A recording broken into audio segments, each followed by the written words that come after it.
اعوذ باللہ من الشیطان الرجیم بسم اللہ الرحمن الرحیم۔ جب آپ مومنوں کو کہتے تھے کیا تمہارے لیے یہ کافی نہیں کہ تمہارا رب تمہاری مدد کرے 3000 فرشتوں سے اتارے ہوئے، کیوں نہیں اگر تم صبر کرو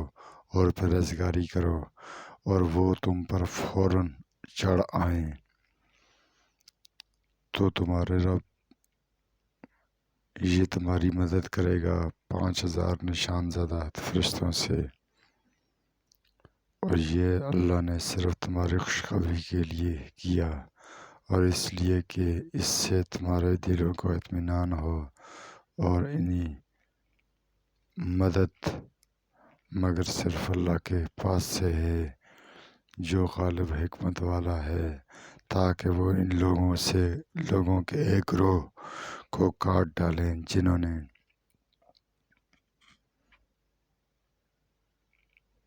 کفر کیا، یا انہیں ذلیل کر دے تو وہ نامراد لوٹ جائیں۔ آپ صلی اللہ علیہ وسلم کا اس میں دخل نہیں،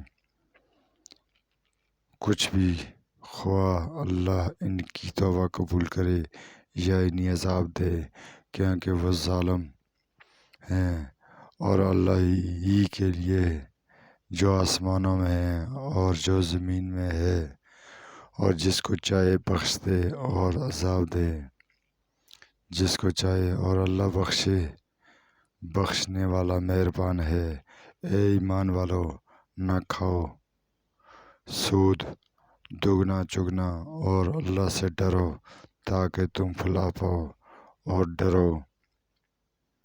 اس آگ سے جو کافروں کے لیے تیار کی گئی، اور تم اللہ اور رسول صلی اللہ علیہ وسلم کا حکم مانو تاکہ تم پر رحم کیا جائے،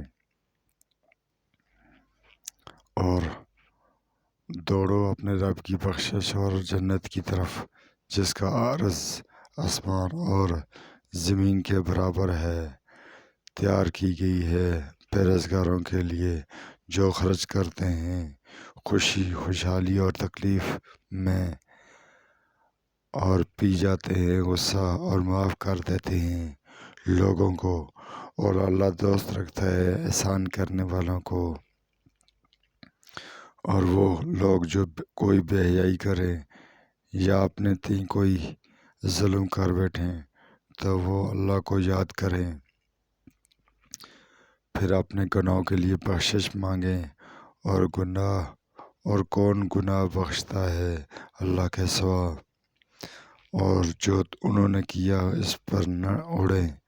اور وہ جانتے ہیں ایسے ہی لوگوں کی جزا ان کے رب کی طرف سے بخشش اور باغات ہیں جن کے نیچے بہتی ہوئی ہیں نہریں، وہ ان میں ہمیشہ رہیں گے، اور کیسا اچھا بدلہ ہے کام کرنے والوں کا گزر چکے ہیں تم سے پہلے تاریخی واقعات، تو زمین میں چلو پھرو، پھر دیکھو کیسا انجام ہوا جھٹلانے والوں کا۔ یہ بیان ہے لوگوں کے لیے اور ہدایت اور نصیحت پرہیزگاروں کے لیے۔ تم سست نہ پڑو اور غم نہ کھاؤ، اور تم ہی غالب رہو گے اگر تم ایمان والے ہو۔ اگر تم کو زخم پہنچا تو البتہ پہنچا ہے اس قوم کو بھی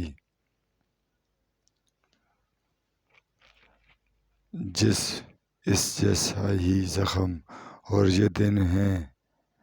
ہم لوگوں کے درمیان باری باری بدلتے رہتے ہیں، اور تاکہ اللہ معلوم کر لے ان لوگوں کو جو ایمان لائے اور تم میں سے بعض کو شہید بنائے، درجہ شہادت ہے، اور اللہ ظالموں کو دوست نہیں رکھتا، اور تاکہ اللہ پاک صاف کر دے ان لوگوں کو جو ایمان لائے اور مٹا دے کافروں کو۔ کیا تم یہ سمجھتے ہو کہ تم جنت میں داخل ہوگے اور ابھی اللہ نے معلوم نہیں کیا امتحان لیا جو تم میں سے جہاد کرنے والے ہیں اور صبر کرنے والے ہیں، اور البتہ تم اس سے ملنے سے قبل موت کی تمنا کرتے تھے۔ ان سے پہلے بہت سے رسول، پھر اگر وہ وفات پا لیں یا قتل ہو جائیں تو کیا تم اپنے ایڑیوں پر الٹے پاؤں لوٹ جاؤ گے؟ اور جو اپنی ایڑیوں پر الٹے پاؤں پھر جائے وہ ہرگز اللہ کا کچھ نہ بگاڑے گا، اور اللہ جلد جزا دے گا۔ شکر کرنے والوں کو